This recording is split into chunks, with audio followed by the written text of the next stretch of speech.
How can you unleash creativity into your world?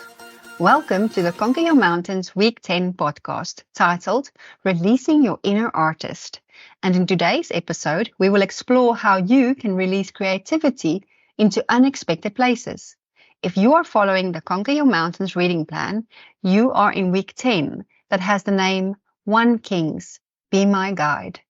My name is Amanda De Witt, and I am Senior Editor at the Luca, Faith and Inspiration Imprint of Penguin Random House, South Africa. We publish books that provide readers with engaging, high-quality reading material, both fiction and non-fiction.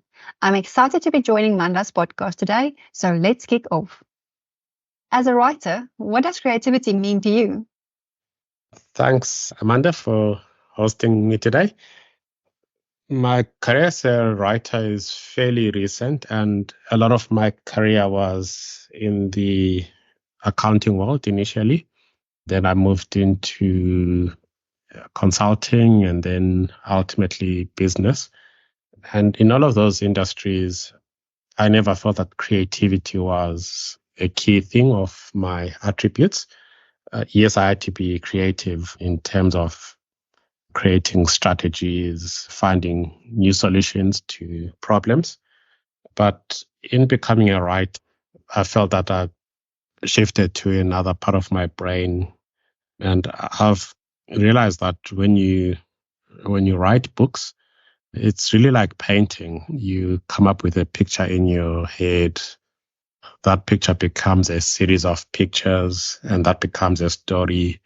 And the creativity is imagining that and converting it into books, into paper.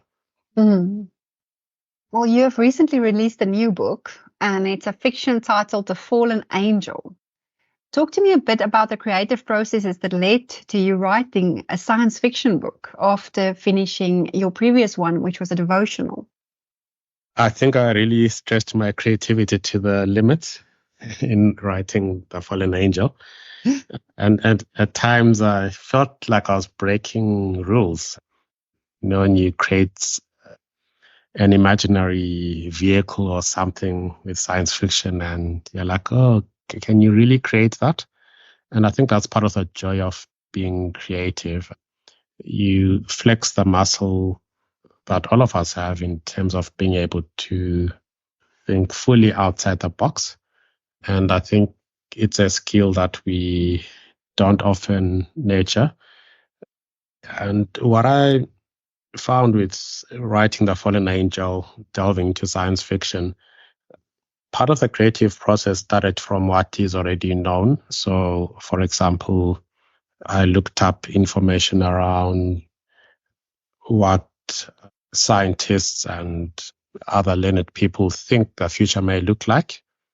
And there's versions of that out there that if you search hard enough, you'll find future alternatives that you can base a story on. And having started from the unknown, I then had to move into new worlds, which I had to imagine along the way. And for me, it was really taking time, whether it was doing walks or running, taking time to allow my mind to drift into a world where imagination doesn't know any bounds.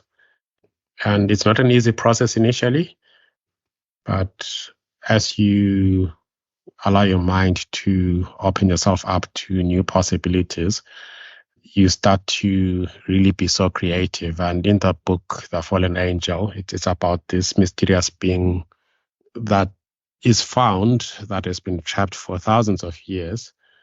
I found that once I got going with that storyline, so many other possibilities started popping out. And in fact, I actually had to hold back and package more into a sequel because the list of possibilities was really mushrooming. It's definitely a very intriguing book. I must say, I read it from the beginning to the end in one sitting. I was hooked. Would you say, or in which way would you say your creative processes differed when writing this novel compared to when you were writing Conquer Your Mountains, which is so devotional? So with Conquer Your Mountains, there was an element of being creative. If you look at just the book title, it's themed around mountains. And in that book, a knowledge of a mountain really symbolizes something that you need to climb up, and that's the conquering. So there was an element of creativity in terms of coming up with sub-themes around how many ways you can conquer a mountain. And I actually ended up with 12 ways. So you'll see that that book has 12 themes, all linked to different types of mountains that you can face in your life. The main difference, though, with the Fallen Angel is that the extent of creativity with science fiction, I think, just got more magnified. I spent about 3 months just working on the research parts of the book. Wow. And yeah, that was a fairly intense process of getting enough information that would enable me to create new worlds in the science fiction realm. So often when you read a really good science fiction book, you find that they help you to escape. They create a whole new world. It's got its own rules, its own way of things being done. And that's part of what makes a creative science fiction book. And some authors really take it to extreme levels. Yeah, I know if you look at the Lord of the Rings, where Tolkien actually developed new languages for his character. So yeah, I think he's probably right up there in terms of how far you can go in being creative. And I think that process for me was initially challenging because with my root career being trained as a chartered accountant, we are not naturally empowered to be creative. We are trained to actually put things into boxes. And once things are in neat boxes, then we believe life makes sense. It must have been quite daunting when you decided to completely embrace your creativity and step into it and put it in a book and then put it out there for the world to read. How do you embrace vulnerability to be creative? The thing with being creative and ultimately releasing your inner artist is that you need to open yourself up to all forms of rejection. So in the non-creative world where 1+1=2, there's a lot of safety in that. If you are given a task and that task is to take a certain box and carry it and put it in another part of the building, that's a very linear task. And when you complete that task, you already know that you've been successful. But when you are creative and someone says, sketch me something, draw something that represents a mountain or a particular scene in a book, you could put in huge effort and people might still not like it. And I think that's the part of the challenge with releasing your inner artist. I think you need to realize that in being creative, there'll be things that some people will like and there'll be things that other people don't like.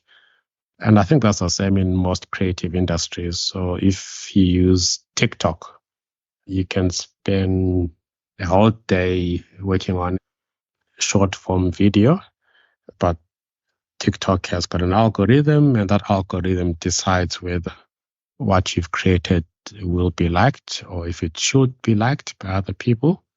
And if the algorithm says what you've created is not what it wants, then it rejects it.